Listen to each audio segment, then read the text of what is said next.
আল্লাহর কাছে চাওয়া পাওয়া থাকে।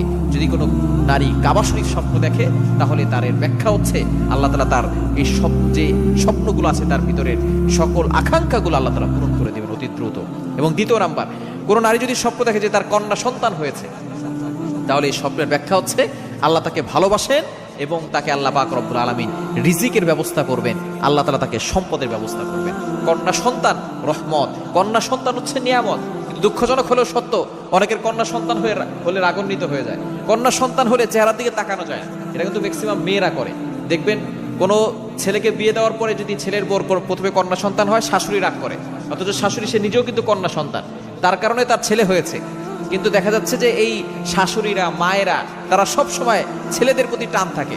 নিজের মেয়েরও যদি মেয়ে হয় তখন দেখা যাচ্ছে যে তারা রাগ হয়ে যায়, তারা বলে যে তোমার একটা ছেলে হইলে ভালো হইতো। খবরদার, এই ধরনের কথা কখনো বলা যাবে না, কারণ ছেলেও আল্লাহর পক্ষ থেকে আসে।